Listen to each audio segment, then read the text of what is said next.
ግብጽና ኤርትራ የቀይ ባህርን ደህንነት የመጠበቅ ታሪካዊና ስልታዊ ኃላፊነት በባህሩ ጠረፍ ላይ ባሉ ባለቤት ሀገራት ላይ ብቻ የተወሰነ መሆን አለበት የሚል እጅግ ጥብቅና አዲስ መግለጫን በማውጣት የሁለትዮሽ የባህር ላይ ትራንስፖርት ስምምነት በትላንትናው ዕለት ማለትም ግንቦት 16 ቀን 2026 እንደ አውሮፓውያን አቆጣጠር በአስመራ ከተማ መፈራረማቸው ተሰምቷል። ይህ በዴይሊ ኒውስ ኢጂፕት የኤርትራ የውጭ ጉዳይ ሚኒስትር ይፋዊ ገጾችና በሌሎች ቀጠናዊ የዜና አውታሮች በሰፊው የተዘገበው ታሪካዊ ክስተት በቀጥታም ሆነ በተዘዋዋሪ የሚያነጣጥረው የራሷ ቀጥተኛ የባህር ጠረፍ የሌላት ነገር ግን በቀጠናው ታሪካዊ ኢኮኖሚያዊና ጂኦፖለቲካዊ የባህር በር ባለቤትነት መብት ጥያቄን በጽኑ የምታነሳው ሀገራችን ኢትዮጵያን ስለመሆኑ የሚያጠራጥር አይደለም። ይህ ስምምነት የቀይ ባህርን ደህንነትና የትራንስፖርት አስተዳደር ባለቤትነትን ለጠረፍ ሀገራት ብቻ ወይም ኤክስክሉሲቭ ቱ ሊቶራል ስቴትስ በማለት በግልጽ ቋንቋ መቀመጡ ከቅርብ ጊዜ ወዲህ የራሷን ቀጥተኛ የባህር በርና ወታደራዊ ባህር ኃይል ማረፊያ ለማግኘት ሰፊ ዲፕሎማሲያዊና የፖለቲካ እንቅስቃሴ በማድረግ ለምትገኘው ኢትዮጵያ ከቀይ ባህር ወደፊት ስትራቴጂካዊና የደህንነት ማዕቀፍ ሙሉ በሙሉ ውጭ ለማድረግ የታለመ የወቅቱ ትልቁ የኃይል አስተላለፍ ፍጥጫ ስለመሆኑ ያሳያል። ዛሬ በልዩ ጥንቅር ቆይታችን ይህንን ሁኔታ ከኢትዮጵያ ጋር ያለውን የኢትዮጵያ የባህር በር ፍላጎት ጋር አያይዘን ግብጽ ለምንድን ነው ወደ ኤርትራ ብቅ ያለችው? የኤርትራው መንግስትስ ፎርማል ኢመደበኛ በሆኑ መንገዶች ከኢትዮጵያ መንግስት ጋር ንግግር ለማድረግ ዝግጁ መሆኑ ፍላጎቱን ገልጿል። የአሜሪካ መንግስት ሚዲየት ለማድረግ እቅድ አለው። የሁለቱ ሀገራት መሪዎች የሚገናኙበት ቻንስ አለ በሚባልበት ሰዓት በዚህ ወቅት ግብጽ ለምንድን ነው ወደ ኤርትራ ለመግባት ብሎም ኢትዮጵያ ትፈልጋቸዋለች ተብሎ ከሚታመነው እንደነ ምጽዋና አሰብ የመሳሰሉ ስትራቴጂክ ፖርቶች መካከል እነሱ ላይ ኢንተረስት አሳድሮ እነሱን ፖርቶች ለማስተዳደር ዴቨሎፕ ለማድረግ እነሱ ላይ ለመስራት ለምንድን ነው እየተንቀሳቀሰ ያለው የሚለውን ቁልፍ ነጥቦች አንስተን ነው ቆይታ የምናደርገው። የተከበራችሁ የገበያ ሚዲያ ተከታታዮቻችን የዩቲዩብ ገጻችንን ሰብስክራይብ አድርጉ፣ ቪዲዮውን ላይክ አድርጉ፣ ሐሳብ አስተያየታችሁን ደግሞ በኮሜንት መስጫው ላይ አስቀምጡልን። ግብጽ ምን ፈልጋ ነው የሚለውን ጥያቄ እስቲ እናንተ የሚመስላችሁን ሐሳባችሁን አስቀምጡልን። እኛ ግን በቀጣይ ደቂቃዎች በዝርዝር ነጥቦችን እያነሳን እንመለከተዋለን። በድጋሚ አብራችሁን ቆዩ።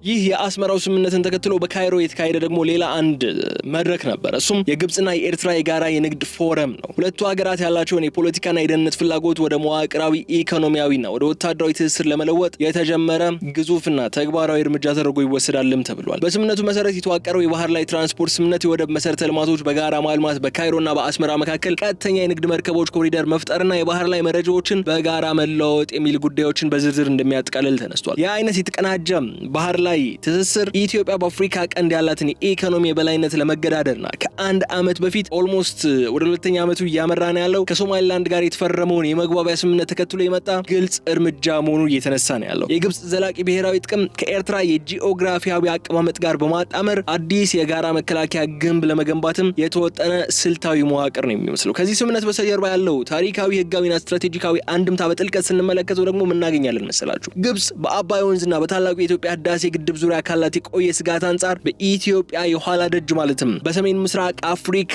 ጠንካራ ወታደራዊና ዲፕሎማሲያዊ ወዳጅ መፈለጓ ግልጽ ያደርግልናል። ኤርትራን በበኩሏ ከኢትዮጵያ ጋር ካላት የሻከረ የድንበር ፖለቲካና የቅርብ ጊዜው የአፍሪካ ቀንድ ውጥረቶች አንጻር የግብጽን ግዙፍ ወታደራዊና የፋይናንስ አቅምን በመጠቀም በዓለም አቀፍ መድረክ ላይ ያላትን የዲፕሎማሲ ተጽዕኖ ለማሳደግ እንዲሁም የራሷን ሉዓላዊነት ለመጠበቅ ይህንን ወርቃማ አጋጣሚ ተጠቅማበታለች ተብሎ ይታመናል። በታሪክ ሂደት ውስጥ በሁለቱ ሀገራት መካከል የነበሩት የተበታተኑ ግንኙነቶች አሁን ላይ ወደ መዋቅራዊ ህጋዊና ጥብቅ የባህር ስምምነቶች መሸጋገራቸው ኢትዮጵያ በዓለም አቀፍ የባህር ህግ ድንጋጌዎች መሰረት ያላትን የተፈጥሮና የህግ የባህር በር ተጠቃሚነት መብት ወይም ራይት ኦፍ አክሰስ ቱ ዘ ሲ ይበልጥ ፈታኝና ውስብስብ የሚያደርገው የወቅቱ ቁልፍ ቀጠናዊ አጀንዳ ግን ይሆናል። የካይሮና የአስመራ መሪዎች ይህንን ስምምነት በቀይ ባህር ላይ ሰላምን ለማስፈንና ህገወጥ ዝውውሮችን ለመግታት ብቻ ያለመ ነው ብለው ቢሰማሙም የፖለቲካ ተንታኞችና ከሁኔታው ጋር መረጃ ያላቸው ቅርብ ቁርኝነት ያላቸው ግለሰቦች ግን ክስተቱን ኢትዮጵያን የማግለልና የመክበብ ወይም ኮንቴይንመንት ስትራቴጂ አካል አድርገው ሲያነሱት እያየን የምንገኘው የኢትዮጵያ መንግስት የባህር በር ጥያቄን የብሔራዊ ህልውናና የ130 ሚሊዮን በላይ ህዝብ የኢኮኖሚ ፍላጎት ጉዳይ አድርጎ በሚገፋበት በዚህ ወቅት ግብጽና ኤርትራ የቀይ ባህርን በር መዝለቅ የሚችሉት የጠረፉ ሀገራት ብቻ ናቸው ማለታቸው በቀጠናው ላይ አዲስ ዲፕሎማሲያዊ ፍጥጫ መጋበዙ የማይቀር መሆኑን የሚያሳይ ነው። ይህ መዋቅራዊ ለውጥ ኢትዮጵያ በቀጣይ የምታደርጋቸውን የወደብ አማራጭ ፍለጋዎችና የባህር የባህር ኃይል ግንባታ ስትራቴጂዎችን አዲስ መልክ እንዲሰጣቸውና የራሷን ቀጠናዊ ጥምረት እንድትገመግም የሚያስገድዳት ታሪካዊ ክስተት ስለመሆኑ ማንሳት እንችላለን። በአስመራ ከተካሄደው ግንኙነት ባሻገር የግብፁ የውጭ ጉዳይ ሚኒስትር ባድር አብደላቲ ወደ ኤርትራ ሄደው ከፕሬዝዳንት ኢሳያስ አፈወርቂና ከኤርትራው የውጭ ጉዳይ ሚኒስትር ኦስማን ሳልህ ጋር ቆይታ አድርገው የተለያዩ ስምምነቶችም ከመፈራረማቸው ባሻገር ግን በካይሮ የተካሄደ ሌላ ፎረምም ነበር። እሱም የግብፅና የኤርትራ የጋራ የንግድ ፎረም ነው። በሁለቱ ሀገራት መካከል ያለው የንግድ ልውውጥ በከፍተኛ ሁኔታ ለማሳደግ የኢንዱስትሪ ኢንቨስትመንትን ለማስፋፋትና የአስመራን የምርት አቅም ለማጠናከር የሚያስችል መድረክ ነው። ይህ መድረክም በተመሳሳይ ቀን ባድር አብደላቲ አስመራ በገቡበት በይፋ የተከፈተው። ይህ በኢጅፕት ቱዴይና በፍሮንቲር አፍሪካ ሪፖርትስ በስፋት የተዘገበው መድረክ የሁለቱ ሀገራት ከፍተኛ የመንግስት ስራ ኃላፊዎች፣ የኢኮኖሚ ሚኒስትሮችና የግዙፍ ኩባንያዎች መሪዎች የተሳተፉበት ስለመሆኑ ተነስቷል። በዋናነት ያተኮረው ደግሞ የፖለቲካዊ መግባባቱን ስምምነቶች ወደ መዋቅራዊ የኢኮኖሚ ትስስር ለመለወጥ ነው ተብሏል። ይሁን እንጂ የንግድ ኢንዱስትሪ ትብብር ከተራ የሁለትዮሽ ግንኙነት ባለፈ የራስን የባህር በር ለማግኘት የምትጥረውና በታሪክ የኤርትራ ወደቦች ዋነኛ ደንበኛ የነበረችውን በታሪክ በአንድ ጊዜ ደግሞ ባለቤት የነበረችውን ኢትዮጵያን በኢኮኖሚው ረገድ ይበልጥ ተጋላጭ የሚያደርግና አማራጮችን የሚያጠብ የወቅቱ ስልታዊ ጉዳይ ሆኖ ተነስቷል። የዚህ ፎረም ዋነኛው ትኩረት የነበረው ደግሞ መስላችሁ ግብጽ በኢንዱስትሪውና በማኒፋክቸሪንግ ዘርፍ ያላትን ሰፊ ልምድ፣ የካፒታል አቅምና የቴክኖሎጂ እውቀት ወደ ኤርትራ በማሸጋገር የኤርትራን የውስጥ ምርታማነት ማሳደግና የወደብ ከተሞችን የኢኮኖሚ ማዕከል ማድረግ ነው የተባለው። ሁለቱ ሀገራት በጋራ በገነቧቸው አዳዲስ የኢንቨስትመንት ማዕቀፎች አማካኝነት ደግሞ በጨርቃጨርቅ፣ በምግብ ማቀነባበሪያ፣ በማዕድን ልማትና በግንባታ እቃዎች ማምረቻ ላይ ያተኮሩ ግዙፍ ፋብሪካዎችና ኢንዱስትሪ ፓርኮችን በኤርትራ ምድር ለመክፈትም በተግባር ስለመስማማታቸው ተሰምቷል። ይሄ ኢንዱስትሪ ትብብር ኤርትራ ከዚህ ቀደም ከውጭ የምታስገባቸውን ምርቶች በሀገር ውስጥ ለመተካት የምታደርገውን ጥረት የሚያግዝ ነው። ከኢትዮጵያ ጋር ይደረግ ከነበረውና ፖለቲካዊ ምክንያቶች ከተቋረጠው የድንበር ተሻጋሪ ንግድ ሙሉ በሙሉ ተለይታ ራሷን በግብጽ የንግድ መስመር ላይ ለማቆም ነው ኤርትራም እየጣረች የምትገኘው። ይህ ታሪካዊ የኢኮኖሚ ስምምነት በኢትዮጵያ የወደብ አጠቃቀምና የባህር በር መብት ጥያቄ ላይ የሚያሳድረው ተጽዕኖ ታዲያ እጅግ ከፍተኛ መሆኑን መመልከት እንችላለን። ምክንያቱ ለምን መስላችሁ? ኢትዮጵያ ከአሰብና ከምጽዋ ወደቦች መራቋን ተከትሎ ኤርትራ ያጣችውን ሰፊ የሆነውን የወደብ ኪራይ ገቢ አሁን ላይ ግብጽ በከፍተኛ የኢንቨስትመንት ፍሰት ለመተካት በቁርጠኝነት እየሰራችበት መሆኑን ስለሚያሳይ ነው። የኤርትራ የወደብ ከተሞች በግብጽ የንግድና የኢንዱስትሪ ካፒታል የሚደገፉ ከሆነም ኤርትራ ከኢትዮጵያ የሚገኘውን የገበያና የወደብ አጠቃቀም ገቢ ሳትፈልግ ራሷ እንድትችል ያደርጋታል የሚል ሐሳብን ይዟል። ግን ይሄ ፍጹም ሐሰት ነው። ለምን ካላችሁ ግብጽ የኤርትራን ወደቦች ተከራይታ ልትሰራባቸው አትችልም። ለምን ካላችሁ ግብጽ ከበቂ በላይ የሆኑ የራሷ የወደብ መዳረሻዎች ያሏት ሀገር ነች። የኤርትራ ወደቦች ተጠቃሚ ኢትዮጵያ ነች። በዚህ ምንም ጥርጥር ሊኖር አይገባም። ቢያንስ ጅቡቲ ላይ የሚፈሰው በቢሊዮን ዶላሮች ግማሹ ለኤርትራ ፈሰስ ተደረገ ማለት ኤርትራ ምን ያክል የኢኮኖሚ ለውጥ ልታመጣ እንደምትችል መገንዘብ አያቅተንም። ኤርትራ ምንም እንኳን የግብጽ ትብብር ኢኮኖሚዋን በማሻሻል ረገድ የራሱ ሚና ይወጣል ብላ ብትጠብቅም ጉዳዩ ግን በተቃራኒው ነው። የግብጽ ደገፍ ወታደራዊ ካልሆነ ወይም ኢትዮጵያን ጠላት የማድረግ ትብብር ካልሆነ በቀር ሌላ ምንም አይነት ጥቅም ይዞ ሊመጣ የሚችል አይነት ስምምነት አይደለም። ይህ ሁኔታ ኢትዮጵያ ወደፊት ከኤርትራ ልታደርገው የምትችለውንና በሰላማዊ መንገድ ወደቦችን በጋራ የማልማት ዲፕሎማሲያዊ ፍላጎት ዋጋ ለማሳጣት ሆን ተብሎ የተደረገ ነው። በቃ ሌላ ምንም አይነት ምክንያት የለውም።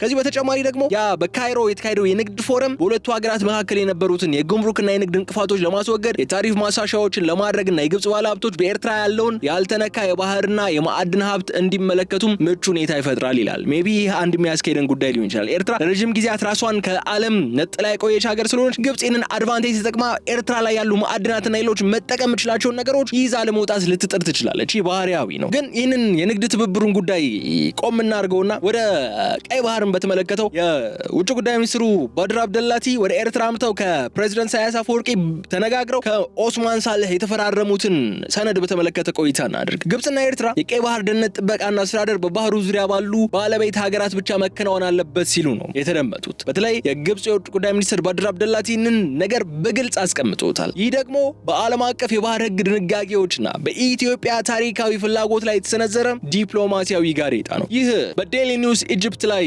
በሰፊው የወጣው ይህ ይፋዊ አቋም ኢትዮጵያ በተለያዩ ዓለም አቀፍ ስምምነቶችና በተባበሩት መንግስታት የባህር ህግ ኮንቬንሽን ወይም UNCLOS መሰረት ያላትን የባህር በር የማግኘት የመጠቀምና የመደራደር ህጋዊ መብት ወይም ራይት ኦፍ አክሰስ ቱ ኤንድ ፍሮም ዘ ሲ የሚለውን ስምምነት ማለት ነው በተዘዋዋሪ ውድቅ ለማድረግ የተወጠነ የፖለቲካ ስልት ነው እየተባለ ያለው። ሁለቱ ሀገራት አዲሱን የባህር ላይ ትራንስፖርት ስምምነት ሲፈራረሙ ይህንን የባለቤትነት መርህ በግንባር ቀደምትነት ማስቀመጣቸው ደግሞ የራሷ ቀጥተኛ የባህር ዳርቻ የሌላትን ኢትዮጵያን በቀይ በቀይ ባህር ጉዳይና በስትራቴጂካዊ ውሳኔዎች ላይ ሙሉ በሙሉ ድምጽ አልባና ተጽዕኖ አልባ ለማድረግ ያለም መዋቅራዊ አካሄድ መሆኑን ያሳያል። ይህ አይነቱ የተቀናጀ አቋም በዓለም አቀፍ ዲፕሎማሲና በቀጠናው ሰላም ላይ እጅግ የበረታ እንድምታ አለው። ምክንያቱ ደግሞ ለምን መሰላችሁ? ኢትዮጵያ ከ130 ሚሊዮን በላይ ህዝብ ያላት ከአፍሪካ ቀንድ ግዙፍ የኢኮኖሚ አንቀሳቃሽ እየሆነች ያለች እንዲሁም የባህር በር ጥያቄዋን የወቅቱ የብሔራዊ ህልውና ጉዳይ አድርጋ የምታነሳ ሀገር በመሆኗ ነው። የባህር ጠረፉ ሀገራት ብቻ የደህንነቱ ብቸኛ ባለቤትና ወሳኝ መሆን አለባቸው የሚለው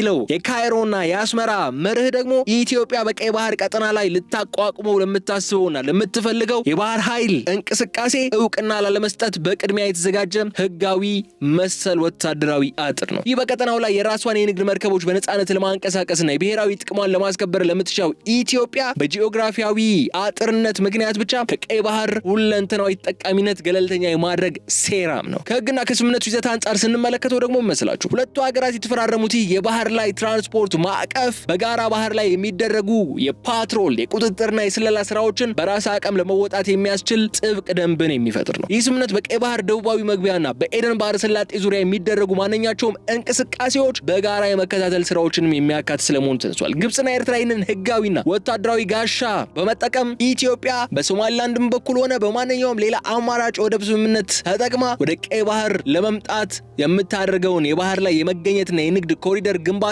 ለመገደብ ነው እየጣሩ ያሉት። ይህንን ለመፈታተና በቀጠናው ላይ ያላትን ተሰሚነት ለማዳከም የሚጠቀሙበት የወቅቱ ዋነኛ ጂኦፖለቲካዊ መሳሪያን ነው ትላንትና ግብጽና ኤርትራ የተፈራረሙት። በግብጽና ኤርትራ መካከል የተፈረመው የባህር ላይ ትራንስፖርት ስምምነት የሁለቱን ሀገራት የወደብ አጠቃቀም፣ የባህር ላይ ሎጂስቲክስ እና የመሰረተ ልማት ግንባታን በከፍተኛ ደረጃ ለማሳደግ የወጣ የወቅቱ ትልቅ ስልታዊ እቅድ ነው። ግንቦት 16 ቀን እንደ አውሮፓውያን አቆጣጠር በትላንትናው ዕለት ማለት ነው ይፋ የተደረገው ይህ ስምምነት የተፈረመው ይህ ስምምነት በዋናነት በኤርትራ የሚገኙትና በታሪክ የኢትዮጵያ ዋና የወደብ በሮች የነበሩትን የምጽዋና የአሰብ ወደቦችን በግብጽ የፋይናንስና የቴክኒክ እገዛ ዘመናዊ የማድረግ ግብን ነው ያናገበው። ይህ ስምምነት የግብጽን የረጅም ጊዜ ባህር ላይ ቴክኖሎጂና የወደብ ማስተዳደር አቅምን ወደ እነዚህ ስትራቴጂካዊ ወደቦች በማሸጋገር የኢትዮጵያን ቀጠናዊ የሎጂስቲክስ የበላይነት ለመወዳደር እንዲሁም የባህር በር ፍላጎቶችን ይበልጥ ለማጨናገፍ የተነደፈ ተግባራዊ አካሄድ ስለመሆኑ መገንዘብ እንችላለን። ግብጽ በሜዲትራኒያንና በቀይ ባህር ላይ ያላትን ሰፊ ወደብ ማስተዳደርና የሎጂስቲክስ እውቀት ለኤርትራ ለማካፈል ነው ፕሮፖዝ እያደረገች ያለችው። የኤርትራ ወደቦች ደግሞ የግብጽን ምርቶች ወደ ምስራቅ አፍሪካ ገበያ ለማስገባትና ባህር ላይ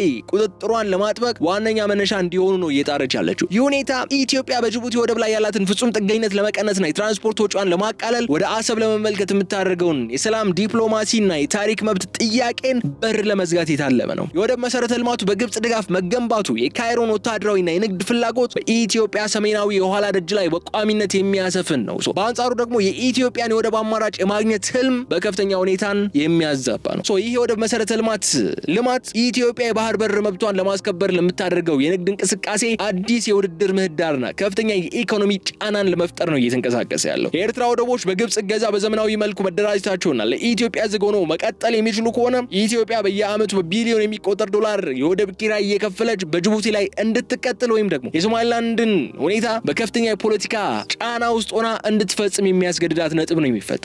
የግብጽ መሐንዲሶች፣ የባህር ኃይል ባለሙያዎችና የሎጂስቲክስ ኩባንያዎች በአሰብና በምጽዋ ወደቦች ላይ የሚያደርጉት ጥልቅና ንቁ የሆነው ተሳትፎ የኢትዮጵያን የባህር በር አማራጮች እያጠበቁ የሚሄዱና የቀይ ባህርን መውጫ በር ሙሉ በሙሉ በካይሮ ቁጥጥር ስር ለማዋል የተነደፉ የወቅቱ ዋነኛ ስልታዊ ሂደቶች አድርገን ነው መመልከት ያለብን።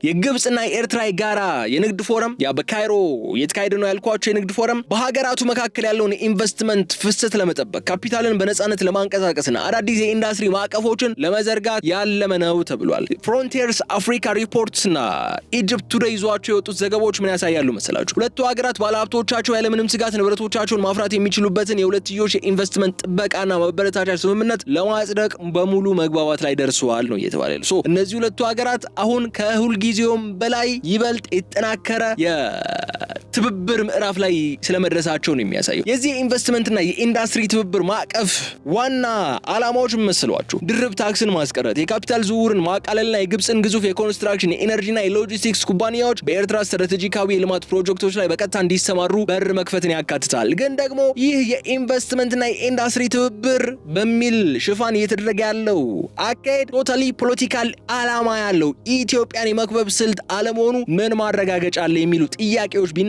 ባህሪያዊ ነው፣ ተፈጥሯዊ ነው። ከግብፅና ከኤርትራ መንግስታት ተፈጥሮና ከኢትዮጵያ ጋር ያላቸው ስትራቴጂካዊና ታሪካዊ ግንኙነቶች አለማመን እንደዚህ አይነት እንቅስቃሴዎች ተፈጥሯዊ ነው። በቃ ልክ ነን ባናምን ይህንን ጉዳይ ግብፅ የምርም እኮ ፒውር የሆነ ፖዚቲቭ የኢንቨስትመንትና የኢንዱስትሪ ትብብር ማዕቀፍን ከኤርትራ ጋር ለማስፈጸም ሊሆን ይችላል ወደ ኤርትራ እየገባች ያለችው። ግን ደግሞ ግብፅ እንደምናውቃት ነች። በኢትዮጵያ ዙሪያ ባሉ ሀገራት በይፋም በድብቅም በሚስጥርም የጦር ሰፈሮችን እየገነባች ኢትዮጵያን ከተለያዩ አቅጣጫዎች ለመክበብ ጥረት ስታደርግ የቆየች ሀገር ነች። ወደ ኤርትራ ለኢንቨስትመንት ገባለው ስትልም መጠርጠራችን ተገቢ ነው እያልኩ ያሉት።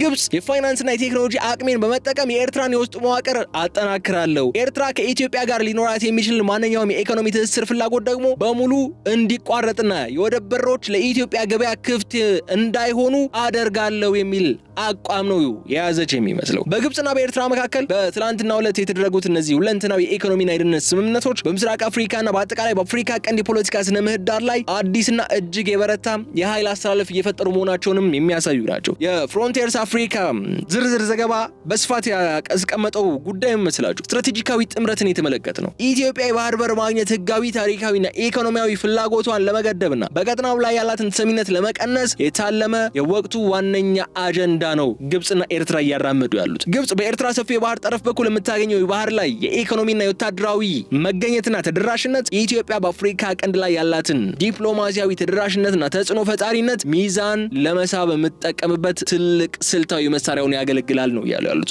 ይህ የካይሮና የአስመራ የቅርብ ግንኙነት መጠናከር የሚያሳየን በአፍሪካ ቀንድ ላይ ያሉትን ነባር ውጥረቶች ይበልጥ ወደ ከረረ ደረጃ ያሸጋግራቸዋል የሚል ነጥብ ነው። ግብፅ በታላቁ የህዳሴ ግድብና በአባይ ወንዝ ውሃ ድርሻ ጉዳይ ካላት ጽኑ አቋምና ከኢትዮጵያ ጋር ካላት የሻከረ ዲፕሎማሲያዊ ግንኙነት በመነሳት ከኤርትራ ጋር የሚደረገውን ጥምረት ኢትዮጵያን በስተሰሜን በኩል የባህር በር እንዳታገኝና በቀይ ባህር ቀጠና ላይ የፖለቲካ ተሳትፎ እንዳይኖራት የማግለል ስራ ነው።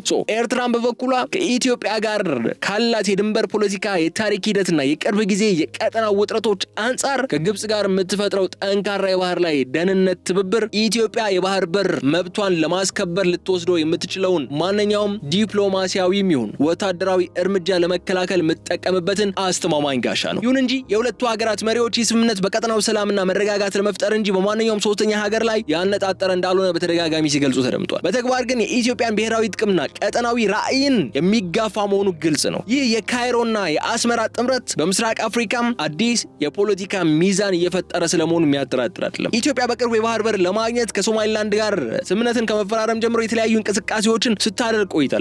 ይህ ጥምረት ለዚህ እንቅስቃሴ ይፋዊ የሆነ ጠንካራ ቀጠናዊ ተቃውሞን ማሳያ ነው። የጂኦፖለቲካ ለውጥ የባህር በር የሌላት ኢትዮጵያ በቀጣይ የምታደርጋቸውን የወደብ ድርድሮች ይበልጥ ዋጋ የሚያስከፍሉ ውስብስብና ፈታኝ እንዲሆኑ ነው እየተሰራ የሚገኘው። ከዚህ ባሻገር የኢንዱስትሪ ዘርፉ ተደጋግፎ ይሰራል ያሉት ግብፅና ኤርትራም የኢትዮጵያን ቀጠናዊ የገበያ የበላይነት ለመገዳደር ለመሞከር ነው። ፍሮንቲርስ አፍሪካ ሪፖርት ይፋ ያደረገው ስልታዊ እቅድ ምን ይላል መሰላችሁ? የግብፅ የኢንዱስትሪ ባለሙያዎችና የመንግስት ኩባንያዎች በኤርትራ ልዩ የኢንዱስትሪ ፓርኮች ለመገንባት ለማስተዳደርና ዘመናዊ የምርት መስመሮችን ለመዘርጋት ሰፊ የቴክኒክና የፋይናንስ ድጋፍን ያደርጋሉ። የስምምነት የኤርትራን የማኒፋክቸሪንግ ዘርፍ በአጭር ጊዜ ውስጥ በማዘመን የኢትዮጵያን የኢንዱስትሪ ምርቶች ተወዳዳሪነትና የቀጠናዊ ገበያ የበላይነት በከፍተኛ ሁኔታ የሚፈታተን የወቅቱ አንገብጋቢ ጉዳይ ነው ሲል የሚያስቀምጠው ዳይሬክትሊ የግብፅና የኤርትራ ስምምነትና ጥምረት ኢትዮጵያ ላይ ነው የሚያነጣጥረው። ኢትዮጵያ ባለፉት 10 ዓመታት በግዙፍ የኢንዱስትሪ ፓርኮች ግንባታ፣ በጨርቃ ጨርቅና ወደ ውጭ በሚላኩ ምርቶች በአፍሪካ ቀንድ የነበራትን ቀዳሚና ተጽዕኖ ፈጣሪ ሚና አሁን ላይ ግብፅ ታርጌት አድርጋ እየሰራችበት ነው የሚለውን ጉዳይ ነው የተነሳ ያለው።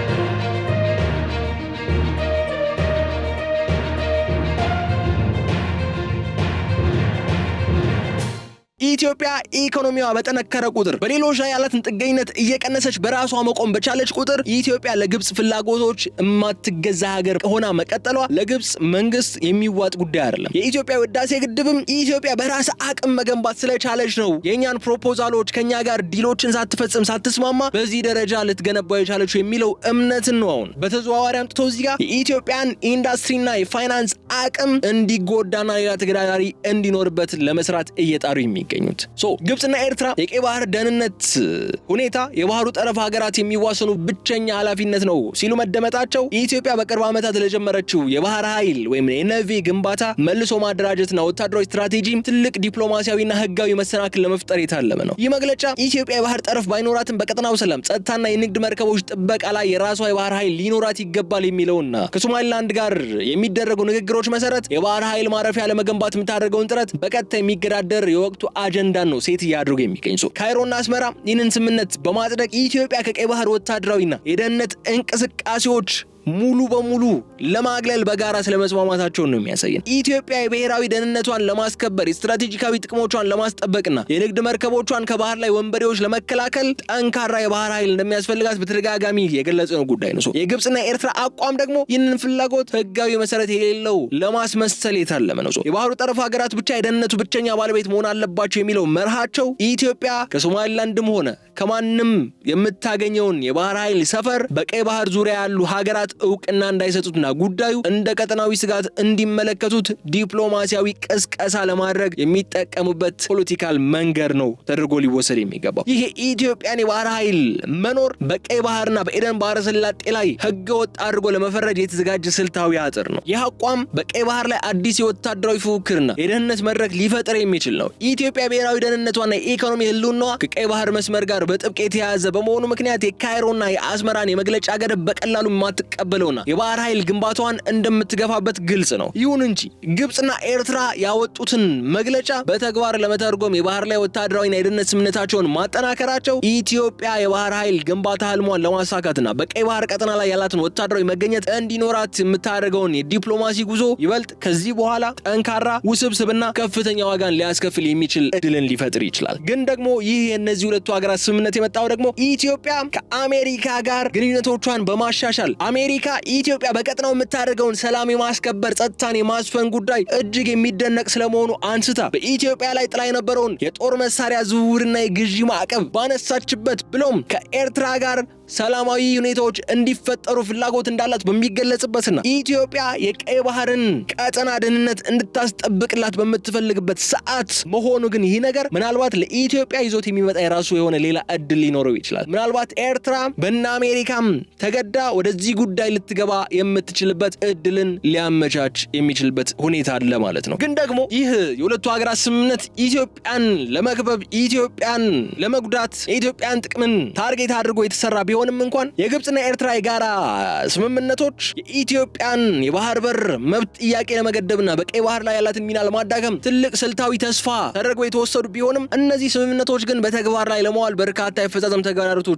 ውስብስብ መሰናክሎች ሊያጋጥሟቸው እንደሚችሉ ነው መረጃዎች የሚያሳዩን። በመረጃዎቹ መሰረት በቀጠናው ያለው አለመረጋጋትና መዋቅራዊ ችግሮች የካይሮና የአስመራን ስምምነቶች ፍጥነቱን ሊገቱት የሚችሉበት እድል አለ። ይህ ደግሞ ለኢትዮጵያ አዲስ የዲፕሎማሲያዊ መተንፈሻና የመደራደሪያ እድልን የሚሰጥ ሁኔታ ይፈጥራል ተብሎ ይታመናል። የግብጽና የኤርትራ ስምምነት ሙሉ በሙሉ በተግባር እንዳይውልና ፈጣን ውጤት እንዳያመጣ የሚያደርገው ዋነኛው መሰናክል ምን መስላችሁ? በሁለቱ ሀገራት መካከል ያለው የጂኦግራፊ ርቀትና በቀጠናው ያለው እጅግ ተለዋዋጭ የጸጥታ ሁኔታ ነው። ኢትዮጵያ ግዙፍ የህዝብ ቁጥር፣ የማክሮ ኢኮኖሚ አቅምና ሰፊ የፍጆታ ገበያ ያላት ሀገር ነች። ይህ ደግሞ በአፍሪካ ቀንድ የኢኮኖሚ እንቅስቃሴ ላይ ፍጹም ወሳኝ ነው። ኤርትራ የኢትዮጵያን ገበያ ሙሉ በሙሉ ችላ ብላ በግብጽ ኢንቨስትመንትና ንግድ ብቻ የወደቦቿን ዘላቂ ህልውናና የውስጥ ኢኮኖሚ እድገት ማረጋገጥ የምችልበት እድል እጅግ ዝቅተኛና አጠራጣሪ ነው። ይህ መዋቅራዊ እውነታ ኢትዮጵያ የባህር በር መብቷን በሰላማዊ መንገድ በጋራ ተጠቃሚነትና በህጋዊ ማዕቀፎች ላይ ተመስርታ ለማስከበር የምታደርገውን ጥረት በተለዋዋጭ የዲፕሎማሲ መንገዶችና እንደገና እንድታጠናክርና የካይሮ አስመራ የምጣኔ ሀብት ጫናም እንድትቋቋም መንገድ ይከፍትላታል።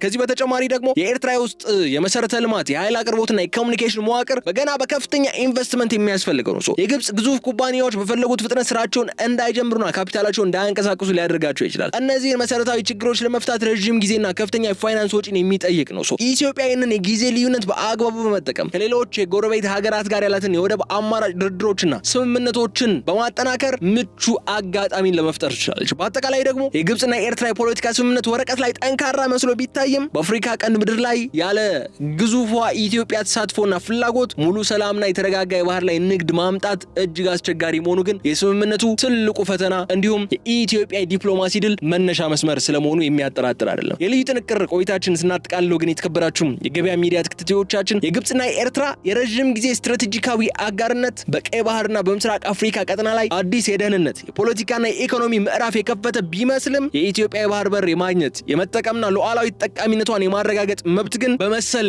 ጊዜያዊ የጠላት በሚሉ ቀጠናዊ ስምምነቶች የሚታገድ ወይም የሚቀለበስ የታሪክ እውነታ እንዳልሆነ መገንዘብ አለብን። ያ በትላንትናው ዕለት የተደረገው ስምምነት የካይሮና የአስመራ ጥምረት የሚያሳይ ቢሆንም የኢትዮጵያን የረጅም ጊዜ ስትራቴጂካዊ ፍላጎት ግን በቀጠናው ላይ የራሷን የባህር በር ባለቤትነት ለማረጋገጥ የሚቀጥል የትውልድ እንዲሁም የብሔራዊ ህልውና ጥያቄ መሆኑን አይቀይረውም። ይህ አዲስ ቀጠናዊ አስተላለፍ ኢትዮጵያ የባህር በር መብቷን ለማስከበር የምታደርገውን ሁለንተናዊ ትግል ይበልጥ ብልሃት የተሞላበት ዲፕሎማሲያዊና ስልታዊ እንዲሆን የሚያደርገው ታሪካዊ ክስተት ነው። በቀጣዮቹ ዓመታት የግብጽና የኤርትራ ሁለንተናዊ ስምምነቶች በኢትዮጵያ ላይ የሚያሳድሩትን ፖለቲካዊና ሎጂስቲካዊ ጫናዎችን ለመቋቋም ኢትዮጵያ አዳዲስ የዲፕሎማሲ መስመሮችና የኢኮኖሚ አማራጮችን በስፋት መከተሏ የማይቀር ጉዳይ ነው። የካይሮ አስመራ የባህር ላይ ትራንስፖርት ስምምነት የኢትዮጵያን በቀይ ባህር ላይ ድምጽ አልባ ለማድረግ የሚጥር ቢሆንም ኢትዮጵያ ግን አፍሪካ ህብረት በዓለም አቀፍ የባህር ድርጅት IMO እና በተባበሩት መንግስታት መድረኮች ላይ ያላትን ተሰሚነትን በመጠቀም የባህር በር የሌላቸው ሀገራትን መብት ለማስከበር የምታደርገውን የህግና የዲፕሎማሲ ትግል እንደምትገፋበት የሚያጠራጥር ነገር አይደለም። ይህም በቀይ ባህር ዙሪያ